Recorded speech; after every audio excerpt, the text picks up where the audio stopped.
नमस्ते भारत, आप देख रहे हैं WH न्यूज़। मैं विजय खवसे।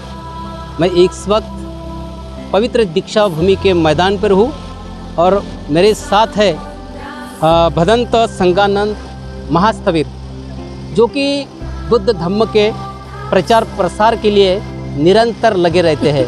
और मैं खास करके बताऊँगा कि उनका एक YouTube चैनल भी है खुद का, और वो जो है वो साहित्य भी प्रकाशित करते हैं। और आज 4 अक्टूबर से ही दीक्षा भूमि के मैदान पर उनका स्टॉल है। स्टॉल के माध्यम से वो बुद्ध की मूर्तियाँ, बुद्ध और उनका धम्म ग्रंथ है और भी साहित्य बुद्ध का वो यहाँ से लोगों तक के पहुँचाते हैं। हमारे साथ में भंती जी है, हम अब उनसे जानेंगे। 2 साल कोरोना का काल होने से उनकी भी मुलाकात नहीं हो सकी, मगर अभी इस वक्त हमारी मुलाकात होगी। उनसे हम करेंगे धम्म के बारे में जान। भंती जी, जय भीम, वंदामी, दूसरा मंगल हो आपका। क्या बताएंगे इस साल का जो धम्म दीक्षा समारंभ हो रहा है आप लोगों को? धम्म प्रिय उपासक उपासिकाएं एवं सभी बहुजनों के लिए पवित्र दीक्षा भूमि से मैं हार्दिक मंगल कामना करता हूँ। आज 14 अक्टूबर 1956 को जो बाबा साहब ने धम्मचक्र प्रवर्तन को एक गति दिया था, आज करीब 65-66 साल हो रहे हैं। लेकिन उस वक़्त जो समाज का मन था और आज वर्तमान में जो समाज का मन है वो बहुत ही बदल चुका है। उस वक़्त 5 लाख लोगों की धम्म दीक्षा थी और आज लाखों करोड़ों लोगों की धम्म दीक्षा, क्योंकि ये अंबेडकर विचारधारा है, बुद्ध की विचारधारा है। और बुद्ध की और अंबेडकर की विचारधारा में जो है मेन, जो समता, स्वातंत्र, बंधु प्रेम और न्याय, आज विश्व के कोनों कोनों में फैले हुए जो लोग हैं वो सभी अंधविश्वास, अंध रूढ़ी, अंध परंपरा से दूर होकर जो मानवतावादी, विज्ञानवादी जो सद्धम्म है, जो 14 अक्टूबर 1956 को बाबा साहब ने यहाँ पर जो धम्म क्रांति किया था, और ये धम्म क्रांति है, इसके पहले कभी ये धम्म क्रांति नहीं हो गई थी, क्योंकि इतने सारे इस भूमि पर महापुरुष हो गए। उन्होंने जो धम्म क्रांति किया है तो कभी तलवार के बल पर, कभी अणुबम के बल पर, कभी हिंसा के बल पर, लेकिन ये धम्म क्रांति थी एक छोटा से पेन के ऊपर, जो जेब में लगा होता है, वो पेन के ऊपर, पेन के एक नोक के ऊपर ये धम्म क्रांति हो गई, जहाँ ना खून बहा है, ना किसी की हिंसा हुआ, ना गलत काम हुआ है। ऐसी धम्म क्रांति, क्योंकि इसके पहले भी सम्राट अशोक ने भी किया था, लेकिन बाबा साहब की धम्म क्रांति, ये मानवतावादी धम्म क्रांति आज समता, स्वातंत्र, बंधु प्रेम, न्याय के ऊपर आधारित है। जिस तरह आज भारतीय संविधान है, कि जो भारतीय संविधान है, कुछ लोग, कुछ दुनिया के लोग उसको अलग अलग तरीके से देखते हैं कि हम लोग अलग अलग उसको बदला के रख देंगे। लेकिन बाबा साहब ने जिस तरह समता, यानी सारे इस भूमि पर रहने वाले जो मानव है, जो एक समान है, उसमें कोई ऊंच और नीच नहीं है, ऐसे सद्धम्म की तथागत का धम्म दिया है। और स्वातंत्र, क्योंकि इस भूमि पर रहने वाले लोग हमेशा परितंत्र में रहे और यही विचारधारा लेकर इस भारत भूमि पर लोग राज्य करते रहे, एक दूसरे में आपस में लड़ते रहे। लेकिन भारतीय संविधान आने के बाद वो भी नष्ट हो गया। आज स्वतंत्रता से हमारी माँ बहनें, भाई बहनें और मानवता, जो भी किसी धर्म को, किसी देवी देवता को मानता हो, लेकिन भारतीय संविधान के अनुसार वो स्वतंत्र विचरण करता है। ये मानववादी धम्म है, अंबेडकरवादी विचारधारा है। और ये विचारधारा लेने के लिए आज इस पवित्र भूमि पर भारत में, भारत के कोनों कोनों से, और यहाँ तक America, Thailand, Burma, Sri Lanka, Cambodia, Vietnam और जो करीब 203 देशों में हमारा संदेश जाता है, तो वो देशों के लोग भारत के तरफ इस आशा से देखते हैं कि ये विज्ञानवादी धम्म है, ये मानवतावादी धम्म है, ये विषमतावादी नहीं है, तो समतावादी सद्धम्म है। और इसीलिए ये उद्देश्य देखकर ये निश्चय देखकर लोग इस पवित्र दीक्षा भूमि पर आते हैं। निश्चित रूप से बंटी जी, जो बात आपने जो कही है वाकई में बहुत ही अच्छी बात कही है। मगर जिस देश में बुद्ध पैदा हुए है उस देश को, बुद्ध को स्वीकारा नहीं है उस देश ने, पूरे विश्व ने स्वीकार लिया है। मगर यहाँ पर जो है बुद्ध धम्म जितना वो बढ़ना था उतना वो बड़ा नहीं। इसके लिए कौन जिम्मेदार हो सकता है? इसके लिए मैं थोड़ा सा एक उदाहरण देता हूँ कि यही प्रश्न जब मैं इंटरनेशनल ठिकान में करीब 42 लोगों में मेरी इंटरव्यू चल रही थी और मैं थाईलैंड, बर्मा, श्रीलंका बहुत सारे 42 देशों के लोग थे। यही प्रश्न खवासी जी ने अच्छा पूछा है। उन्होंने मुझे पूछा था कि बुद्ध गया में तथागत को ज्ञान प्राप्त हुआ, लेकिन वहाँ के लोग ही वो बुद्ध धम्म संघ को अपना नहीं सके। और एक प्रश्न था कि 14 अक्टूबर 56 को धम्म क्रांति होने के बाद लोगों ने विश्व अपना रहा है, लेकिन यहाँ के लोग अज्ञान अंधकार में फंस कर बैठकर उसको अपना नहीं सके। तो इसका कारण क्या था? तो मैं यही उदाहरण दिया था कि दिए तले अंधेरा, क्योंकि दिया जलता है तो चारों ओर प्रकाश फैल जाता है, लेकिन उनके दिया के आजू बाजू में अंधकार रहता है। उसके नीचे इसका मतलब होता है क्योंकि लोग उस ज्ञान रूपी प्रकाश को, इस विज्ञान रूपी प्रकाश को, उस मानवता रूपी प्रकाश को समझ नहीं पाते। प्रकाश तो चारों ओर फैल जाता है, लेकिन उसके अंदर, उनके आजू बाजू में, उनके दिए के तले अंधेरा रहता है। अंधेरा रहने का मतलब है लोग अज्ञान में विचरण करते हैं, अविद्या में, बेहोशी में, मूर्खता में, और अपने ऊपर विश्वास न करते हुए प्रकृति के ऊपर विश्वास करते हुए जीवन जीते हैं। और इसीलिए बाबा साहब की धम्म क्रांति हो या तथागत की धम्म क्रांति हो, जहाँ से उद्गम होता है, लोग उस प्रकाशमय जीवन को समझ नहीं पाते। लेकिन जब संसार उसको समझ लेता है कि ये प्रकाश कहाँ से आ गया है, वो प्रकाश के किरण, वो ज्ञान रूपी प्रकाश के किरण अपने जीवन में ले लेते हैं और अपना अज्ञान अंधकार दूर कर लेते हैं। लेकिन यहाँ के लोग जो दिए के पास तो रहते हैं, प्रकाश में रहना चाहते, लेकिन आज भी अज्ञान अंधकार में, अविद्या में, बेहोशी में यहाँ तक ये रहते हैं कि पराप्रकृति के ऊपर विश्वास करते हुए अज्ञानी रूप से जीवन जीते हैं। इसीलिए जो धम्म क्रांति हुई है वो धम्म क्रांति सारे विश्व विज्ञानवादी समझ रहे, लेकिन यहाँ के अज्ञानी लोग, अविद्या में पड़े लोग हैं, वो कुछ समझ नहीं पाते। इसके लिए बाबा साहब की धम्म क्रांति थोड़ी रुकी जैसी लगती है, लेकिन विश्व में फैल गई। बुद्ध की धम्म क्रांति सारे विश्व में फैल गई, लेकिन ये अज्ञानी लोग, अज्ञानी का मतलब होता है जिसको अपने ऊपर भरोसा नहीं होता है, अपने विज्ञान के ऊपर भरोसा नहीं होता, तो बाहर की दुनिया में भरोसा खोजता है, चेतना खोजता है कि कोई आएगा और मेरे को बचाएगा, कोई आएगा मेरे को भला करेगा, कोई आएगा मेरा दुनिया का मेरा भला करेगा, यानी पराप्रकृति पे विश्वास करते हुए जीवन जीता है। इसीलिए धम्म क्रांति गति नहीं पकड़ पाती जहाँ नज़दीक की, लेकिन बाहर सारे संसार में वो गति पकड़ चुकी है मानवता की। चलिए, बाबा साहब अम्बेडकर का भी एक सपना था कि भारत बौद्धमय करने का। बाबा साहब अम्बेडकर का देहांत 6 दिसंबर 1956 के बाद होने के बाद ये सारी जिम्मेदारियां हम लोगों के ऊपर में थी। भारतीय संविधान भी लोगों के घर तक के पहुंचाने की जिम्मेदारी हम लोगों की थी, हम वो भी नहीं कर सके। बुद्ध धम्म का प्रचार प्रसार करने की जिम्मेदारी आप लोगों पर थी, क्योंकि आप भी निरंतर धम्म के प्रचार प्रसार के लिए लगे रहते हो। फिर भी इस देश के जो भंते जी है वो भी अपना धम्म पूरे भारत भर नहीं पहुंचा सके। ये भी तो एक कुछ हमारे ही लोगों की कमी है ना। खोआ से जी, आपका प्रश्न बहुत अच्छा है, और ये प्रश्न मेरे ऊपर ये आता है कि इस प्रश्न का थोड़े शब्दों में आपको उत्तर देना मेरा गलत भी हो सकता है, क्योंकि यहाँ पर हम लोग देखते हैं कि बाबा साहब ने धम्म क्रांति करने के बाद जो राजकारण था, राजकारण इस तरह हो गया कि अपने घरों में बैठकर, अपने लोगों में बैठकर राजकारण किया गया।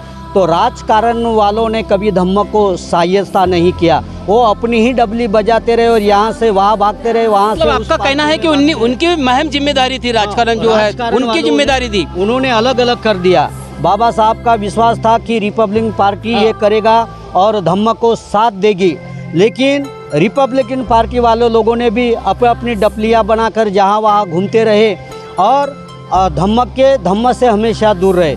उस वक़्त रह गई कि एक सामाजिक क्रांति हो, तो सामाजिक क्रांति जिनका योगदान था का भारतीय बौद्ध महासभा का या समता सैनिक दल का योगदान रहना चाहिए था। वो भी अपनी चारों बाजू में अपना एक स्वार्थ लेकर अपनी डपड़ी बजाते रहे और धम्म के पीछे जो राजकारण, जो धम्म कारण करने का था, जो समाज कारण करने का था, तो अपने डपली में अपने बजाते रहे और सारे जो एक रथ था वो रथ को छिन्न भिन्न करते रहे। आखिर फिर आ गया लोग भिक्षु लोगों के ऊपर ही एक प्रश्न करते कि आप भिक्षु लोगों ने क्यों नहीं किया। तो भिक्षु लोग उनकी भी जिम्मेदारी बनती थी। भिक्षु लोगों की जो धम्मे यानी एक जिम्मेवारी थी, लेकिन भिक्षु लोगों को ना राजकारण वाले साथ दे रहे, ना समाज वाले साथ दे रहे, ना पढ़े लिखे लोग भी, ना सर्विस करते वो भी साथ दे रहे। सर्विस वाले लोग तो अपने घरों में एक डपली बजाते, अपने घर में बाल बच्चे में खुश है, पैसा आता है, बाबा साहब का नाम लेते हैं और देवी देवताओं की उसमें पूजा करके बस मैं हो गया मेरा, यानी सारी सुविधाएं बाबा साहब की लेते, मगर मिशन के लिए कोई खर्चा नहीं करते। मिशन के लिए उन्होंने भी किया। तो भिक्षु संघ क्या करेगा? भिक्षु संघ अकेला अपने तरफ से जितना हो वो तो कर ही रहा है, लेकिन ना समाज के लोग, ना राजकारणी लोग, ना सामाजिक लोग, ना राजकीय लोग, कोई भी सहायता नहीं करता। आज हम लोग देश विदेश के तरफ देखते हैं तो कभी थाईलैंड वाले, कभी बर्मा वाले, कभी लोग भिक्षु संघ को साथ देते हैं। और भिक्षु संघ अगर साथ नहीं देता है, धम्म प्रचार करता है, तो ये जो पार्टी वाले लोग होते हैं ये देखते हैं कि ये हमारा भिक्षु है। अगर हम लोग रिपब्लिक पार्टी के स्टेज पर जाकर बात करते तो वो बोलते हैं कि हमारे रिपब्लिक पार्टी वाला है। हम कभी बीएसपी के स्टेज पर जाते तो बीएसपी वाले बोलते, कभी ऐसे हमारे दोस्त है कोई बीजेपी में, कोई ये बताइए आप, ये जो सारे तमाम जो लोग फैले हुए हैं अपने जो अम्बेडकरीवादी लोग, अभी ये सारे लोग एक जगह आने के लिए आप क्या उनके लिए संदेश देंगे? एक ठिकाने में उनको आने का है तो बुद्ध के तत्व ध्यान में आ जाओ, या अगर बुद्ध के तत्व ध्यान में अगर नहीं आ सकते तो करीब करीब अगर आप बाबा साहब के सही अनुयायी है और बाबा साहब का खून आपके रग रग में, आपके खून में दौड़ रहा है, तो करीब करीब धम्म के ठिकान में तो राजकारण में तो आप लोग आएंगे नहीं। तो करीब करीब जो धम्म का एक क्षेत्र है, बाबा साहब ने 14 अक्टूबर 1956 को धम्म चक्र प्रवर्तन यानी विजयादशमी के दिन किया था, वो धम्म के छत्र छाया में आ जाओ। तो मुझे लगता है कि जैसा विश्व अनेक राष्ट्र बौद्ध राष्ट्र बने हैं, तो भारत भी बाबा साहब के अनुसार बौद्ध राष्ट्र बनने के लिए जब भी तैयार हो जाएगा। और भिक्षु लोग जितनी मेहनत कर रहे हैं, आज नहीं तो कल हमारी आशा है कि आप लोग एक ठिकान में आएंगे, हम सब मिलकर बुद्ध की धम्म संघ की जो ध्वजा है और भारत को बुद्धमय करेंगे। यहाँ पर और एक बात आती है कि बुद्धमय बोले तो क्या है, क्योंकि लोग बोलते हैं कि बुद्धमय भारत, तो बुद्धमय भारत तो जैसा बाबा साहब ने भारत देश की संविधान लिख दिया और वहाँ पर 227 नियमों को जो बुद्ध की जो तत्व प्रणाली है आज भारतीय संविधान में है। तो बाबा साहब ने, मैं कभी कभी कहता हूँ कि बाबा साहब ने संविधान में जो लिखा तो उन्होंने अपने हयात में भारत को सारा बौद्ध राष्ट्र बना दिया। तो लेकिन जो लोग अध्ययन में बैठे वो बात को समझ नहीं पाते, वो समझ नहीं पा रहे कि भारत ये बौद्ध राष्ट्र नहीं है। बाबा साहब ने विश्वविख्यात ऐसा बुद्ध यानी धम्मा लिखा है, तो वो बुद्ध यानी धम्मा समता, स्वातंत्र्य, बंधु प्रेम, न्याय की एक मिसाल है। और जैसा भारतीय संविधान एक मिसाल है, हिंदुइज्म का ये जो रिडल्स एक मिसाल है, तो ये लोग पढ़ते नहीं हैं कि बाबा साहब ने अपने हयात अपने पीछे कुछ नहीं रखा, ये पूरा बुद्ध राष्ट्र बना के रखा है। लेकिन ये बुद्ध राष्ट्र मानने के लिए यहाँ के परंपरावादी जो लोग हैं वो आगे चलकर ये समझ जाएंगे कि ये कोई राष्ट्र नहीं है, ये बुद्ध का ही राष्ट्र है। आगे चलकर जब इतना अज्ञान अंधकार नष्ट हो जाएगा तो सभी लोग कहेंगे कि ये बुद्धं शरणं गच्छामि, धम्मं शरणं गच्छामि, संघं शरणं गच्छामि कहेंगे, और ये बुद्ध राष्ट्र है, ये मेरा मानना है और ये बुद्ध राष्ट्र भी रहेगा। और विश्व के लोग जो भी आज उसको हमारा देश का पंतप्रधान हो या चाहे किसी पार्टी का शासन हो, जब ये लोग बाहर देश में जाते हैं तो कहते हैं कि बड़े गर्व के साथ तुम कहाँ से आए, यू कम फ्रॉम, बोलते हैं कि तुम कहाँ से आए हो, तो बोलते हैं हम लोग किसी राष्ट्र के नहीं हैं, हम तो बुद्ध के देश से आए हैं। मैं स्वयं श्रीलंका में गया तो मुझे पूछा गया कि आप कहाँ से आ गए, तो मैंने उसका भारत नाम लिया तो चुपचाप रह गए, हिंदुस्तान नाम लिया तो चुपचाप रह गए। जब मैंने कहा कि ये मैं जम्बू द्वीप से आया तो वो बोले बुद्ध के देश से आ गया। तो कहने का मतलब विश्व के लोग ये जानते हैं कि ये बुद्ध का देश है, आप क्यों नहीं मानते उसको? और अलग अलग लोग अभी हम ये राष्ट्र बनाएंगे, वो राष्ट्र बनाएंगे, ऐसा करेंगे वैसा करेंगे, लेकिन तुम लाख चिल्लाते रहो, ये बुद्ध राष्ट्र है, ये बुद्ध राष्ट्र है और रहेगा। और हमारे जैसे लोग ये बुद्ध राष्ट्र को तन मन, अगर आप भारतीय संविधान को मानते तो ये बुद्ध राष्ट्र है और बुद्ध राष्ट्र बनेगा। तुम कितने भी कोशिश लाख कोशिश कर लो, लेकिन ये बुद्ध राष्ट्र है और रहेगा, ऐसी मेरी मंगल कामना है और मैं उसके लिए समर्पित हूँ। भदंत संगानंद महास्तवीर। और आज पवित्र दीक्षा भूमि पर हूँ। कवासी से करीब 3 साल मैंने मिला था, मेरी प्रवचन उन लिया था। बहुत चैनल पर मैं बात करता हूँ, लेकिन आज दीक्षा भूमि पर आकर मिले। मैं स्टॉल नंबर 105 पर यहाँ पर हूँ। महाप्रज्ञा बुद्ध विहार धर्मकीर्ति नगर से यहाँ पर मैं आया हूँ। यहाँ पर बाबा साहब के संबंधी जो किताबें हैं, भगवान बुद्ध की मूर्तियाँ हैं और बाबा साहब की मूर्तियाँ हैं। और ये मैं इसीलिए यहाँ पर रखा हूँ कि कोई मेरा बिजनेस नहीं है, कि ये बुद्ध का धम्म का बहुजन हिताय बहुजन सुखाय अत्ता हिताय देव मनुष्यानां देशे भिक्खवे आदि कल्याण, यानी सबके कल्याण के लिए बाबा साहब की वाणी, बुद्ध की वाणी प्रचार प्रसार पूरे भारत वर्ष में हो, इसीलिए मेरा ये उद्देश्य है। इसीलिए मैं स्टॉल पर बैठा हूँ यहाँ पर। भंते जी, आपका उद्देश्य बहुत ही अच्छा है और आपने बहुत एक अपना कॉन्फिडेंस कहा है कि ये राष्ट्र बुद्ध का है, बुद्ध का रहेगा। यहाँ पर युद्ध नहीं, बुद्ध चाहिए। और बाबा साहब आम्बेडकर ने भी अपने भारतीय संविधान को पूरा बुद्ध को उतारा है। चाहे लोग कुछ भी कहे, लेकिन भारत ये बुद्ध का देश है। और बुद्ध का देश जब विदेश में जाते हैं तो यहाँ के लोग भी अपनी पहचान बुद्ध के ही नाम से बताते हैं। तो इसलिए भंते जी ने हमें ये समय दिया है। भंते जी, आपका शुक्रिया। 3 साल के बाद में हम मिले हैं और बहुत अच्छा लगा आपसे मिलके। शब्द का आशीर्वाद करिए। और अभी ये बुद्ध के इसमें एक बहुत बड़ी एक बात है कि बुद्ध के तत्व ज्ञान में सभी मानव जाति के लिए है, ये बुद्ध के विचार बने हैं। बुद्ध के धम्म में जाति पाति को स्थान नहीं है। इस धरती स्थल पे जितने भी महामानव होंगे, जो जीव जंतु भी होंगे, वो उसके लिए भी बुद्ध की कामनाएं करते थे। उसी तरह से भंते जी भी तमाम जो यहाँ पर दीक्षा भूमि पर आने वाले उपासक है, उपासिका है और जो देश विदेश में घर में बैठे होंगे, वो हमारा वीडियो भी देखते होंगे, उनके लिए भी अभी हम भंते जी कामना करेंगे। सभ्येत्यो विवाजन्तो सब्बरोगो विनाशतो माते भवन्तन्तरायो सुखी दीर्घायिको भव। अभिवादन शिलिस्स नित्यं वड्डापचायिनो चत्तारो धम्मा वदन्ति आयुवन्नो सुखं बलन्ते। इस पवित्र दीक्षा भूमि से आप सभी का कल्याण हो, मंगल हो, जय मंगल हो। हार्दिक मंगल कामना है आपकी धम्म सेवा में। भदंत संगानंद महास्तवीर। तो ये थे हमारे साथ भदंत संगानंद महास्तवीर।